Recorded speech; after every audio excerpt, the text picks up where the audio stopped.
အခုဒီ2025ဒီရွေးကောက်ပွဲရောက်တဲ့အချိန်မှာကျွန်တော်ဒီမတန်ဆွမ်းဘဝနဲ့ပဲကျွန်တော်ပြည်သူအတွက်နိုင်ငံအတွက်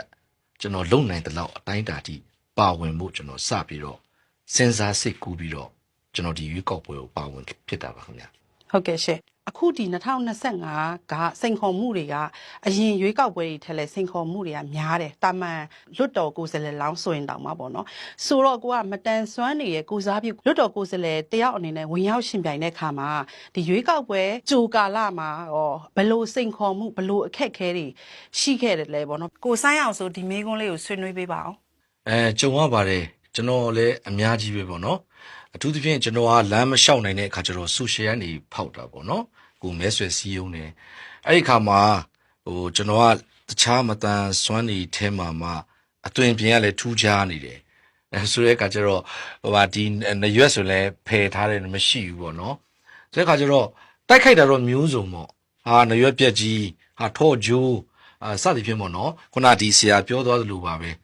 မင်းကိုမင်းတော့မင်းဘာမှမလုပ်နိုင်တာမင်းကပြည်သူအတွက်ဘာလုပ်ပေးနိုင်ပါလဲဒီလိုမျိုးတွေအများကြီးပေါ့ဥမာရက်ကွက်ထဲမှာဆိုလို့ရှိရင်လည်းတချို့တွေကလည်းလှောင်ပြုံးတာပေါ့ဥမာလေးလွတ်တော်ကိုယ်စားလှယ်လုပ်နေတဲ့အကျိုးစော့အကမ်းမော့ပေါ့ဒီလိုမျိုးတွေပေါ့ဒါဒီကိုကလည်းဥပက္ခပြုထားတယ်ကျွန်တော်တို့ဝေဖန်တယ်တိုက်ခိုက်တယ်ဆိုတဲ့ဥစ္စာတွေကျွန်တော်တို့ကသူတို့ထက်ရှေ့တလန်းရောက်နေတာဖြစ်တယ်သူတို့မလုံနိုင်တဲ့အရာတွေတက်ကိုလုံနိုင်နေလို့ကိုယ်ဒီလိုအပြောခံရတယ်လို့ကိုကသတ်မှတ်ထားတယ်ဟုတ်ကဲ့ရှင်အခုလိုမျိုးပြည်သူတွေပေါ့နော်တချို့ပြည်သူတွေဒီတိုက်ခိုက်မှုတွေရှိနေတယ်ဆိုတာကလေ2025ဒီနိုင်ငံရေးအခင်းအကျင်းကြောင့်မို့လို့ပို့ပြီးတိုက်ခိုက်ခံရတယ်လို့ယူဆတယ်လားပေါ့နော်ကျွန်တော်ကတော့ဘယ်လိုပဲခံယူထားလဲဆိုတော့သူခုနပြောသလို100%ပြည်သူ100%ကျွန်တော်တို့ကြိုက်မှာမဟုတ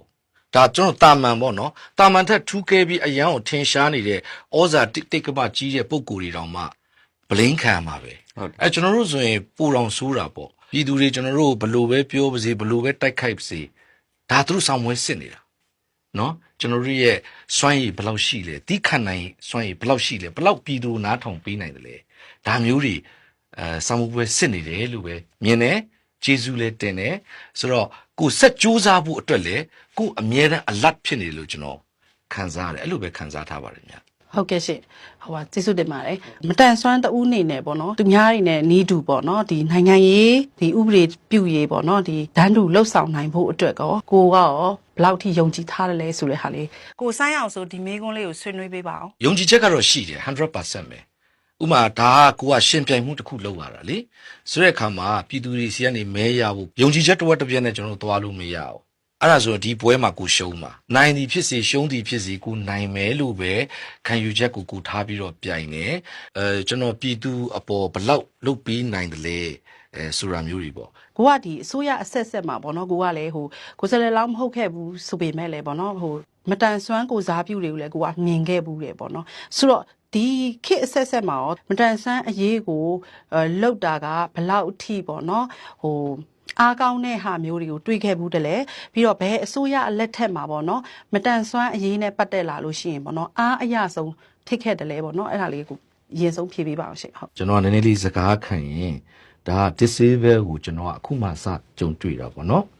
ဆိုတဲ့အခါတော့အစိုးရအဆက်ဆက်ကဘလို့မူဝါဒတွေနဲ့ရှင်တွဲခဲ့တယ်လေဆိုတော့ဒါကျွန်တော်မသိရတဲ့အတွက်ကျွန်တော်မပြောနိုင်ဘူးသို့တော့ကျွန်တော်ဒီလို disable စဖြစ်သွားတဲ့အခါမှာခုနကဏ္ဍအပိုင်းခြားလိုက်ကိုကျွန်တော်နည်းနည်းလေးပြောချင်တယ်တချို့တရားဆရာကြီးပေါ့နော်ကျွန်တော်လေးစားတဲ့ကြားပြူဆရာကြီးဆိုလို့ရှိရင်ဒါတော့ငယ်စဉ်ကလေးက disable ဖြစ်တာလို့ပြောလို့ရတယ်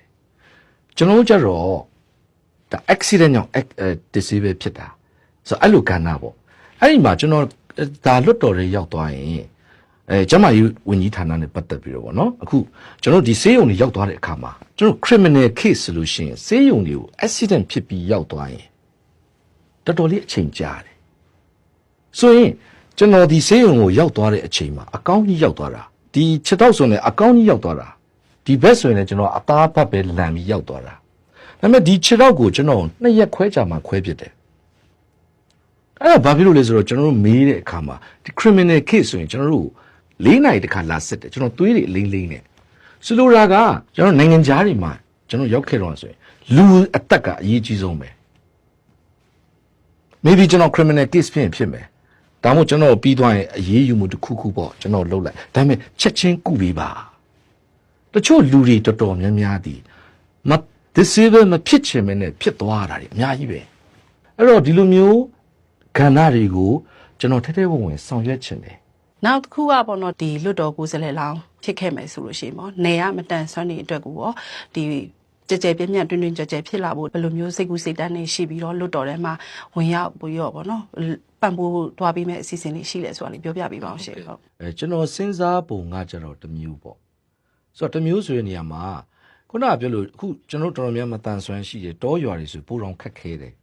ဆိုတော့ကျွန်တော်ဒီတင်တန်းတွေဖွင့်နေဆိုတော့ဒီနေရာကိုရောက်လာဖို့ဆိုတာအရင်ခဲရင်တယ်အဲ့တော့ကျွန်တော်အဲ့မှာကျွန်တော်ဘာကိုစဉ်းစားလဲဆိုတော့သူတို့ကိုကျွန်တော်တို့ online ကနေ knowledge ပေးလို့ရတယ် online job တွေကျွန်တော်စီစဉ်ပေးလို့ရတယ်ဆိုတဲ့အခါမှာကျွန်တော်အခု YouTube မှာဆိုရင်ကျွန်တော် YouTuber လုပ်လို့ရတယ်စကားလေးပြောတတ်ရင်လမ်းမလျှောက်နိုင်ဘူးရတယ်အခုကျွန်တော်အဲ့မှာ reader လုပ်မလားမစာအုပ်တော့ကိုဖတ်ပြတာအဲ့ရနေပြီးတော့ခုနပြောသလိုဒါ viewer များရင်များလို့ပတ်စံဝင်မယ်တခါလေတချို့ဆိုအိမ်မွေးချပညာလုပ်မလားအတန်လေးနဲ့အိမ်မွေးဒါ तू ဘာတတ်တယ်လဲအဲ့တော့ဒီကျွန်တော်အမြင်ကတော့တယောက်ချင်းစီကိုအိမ်မှာသွားခေါ်ဖို့ပြီးတော့ဒီတင်တန်းမှာလာစုဖို့ဆိုတာမဖြစ်နိုင်ဘူးရန်ကုန်မှာဖြစ်နိုင်တယ်နေဒီမှာဝေးကွာလွန်တယ်အဲ့တော့ခေတ်နဲ့လည်းညီရမယ်ခုနပြောသလိုအတတ်ပညာပိုင်းကလည်းရှိရမယ်အခုချိန်မှာမှတ်မှတဲ့ကျွန်တော်တို့တခါလေးမှာမျက်မမြင်ဆိုကျွန်တော် massage လုပ်ပဲမြင်လာတာမဟုတ်ဘူးကျွန်တော်တို့အဲ့ထက်ထုံးပေါက်တဲ့အတွေးခေါ်ဆိုလိုတာ professional တခုကျွန်တော်တို့လုပ်ပေးလို့ရတယ်ကျွန်တော်ဒါကတော့ကျွန်တော် online ကိုအားပေးတယ်အဲ့ဒီကနေပြီးတော့ကျွန်တော်တို့ပံ့ပိုးမှုတွေကတော့ဘယ်လိုလုပ်မလဲဥပဒေအရာသူတို့ကိုဘယ်လိုကျွန်တော်အကာအကွယ်ပေးမလဲဘယ်လိုမျိုးနဲ့ကျွန်တော် supporting လုပ်ပေးနိုင်မလဲဆိုတဲ့နည်းလမ်းတွေကိုတော့ကျွန်တော်စဉ်းစားထားတာတွေပြောပြတော့ပါနောက်တစ်ခုကပေါ့နော်ဒီ2025ရဲ့ပေါ့နော်လွတ်တော်ကိုယ်စားလှယ်လောင်းတယောက်တူဖြစ်ခဲ့မယ်ဆိုလို့ရှိရင်ပေါ့လေဒီမတန်ဆွမ်းနေအတွက်ပေါ့နော်ခိုင်မာတဲ့ဥပဒေတစ်ခုပေါ့နော်ဖြစ်ပေါ်လာဖို့အတွက်ဆိုလို့ရှိရင်ပထမဦးဆုံးအနေနဲ့ပေါ့နော်ဘလို့ဥပဒေအကြောင်းအရာတစ်ခုလောက်ကိုတင်သွင်းဖို့စိတ်ကူးထားတာရှိလဲရှင့်မတန်ဆွမ်းများကိုကျွန်တော်တို့ကစောင့်ရှောက်ရမယ်အခြေအနေကောင်းတဲ့ဇုံတစ်ခုကိုပေးရမယ်ဆိုတဲ့နေရာမှာလမ်းကူးတာလည်းပါမယ်ဥမာကျွန်တော်တို့ခုနပြောသလိုပေါ့ဘတ်ကားတွေလာတယ်လူကူးမြင်းချားမှာကူးတဲ့အခါမှာမတန်ဆွမ်းနေအတွက်အချိန်ကြာကြာရပ်ပေးမလားနောက်တစ်ခုကသူတို့ comfort zone ပေးတယ်ဆိုတဲ့နေရာမှာဥမာကုံတိုက်တီမှာဒါမှမဟုတ်ဒီလိုတာမန်ဒီလိုထမင်းဆိုင်တွေrestaurant တွေကအစ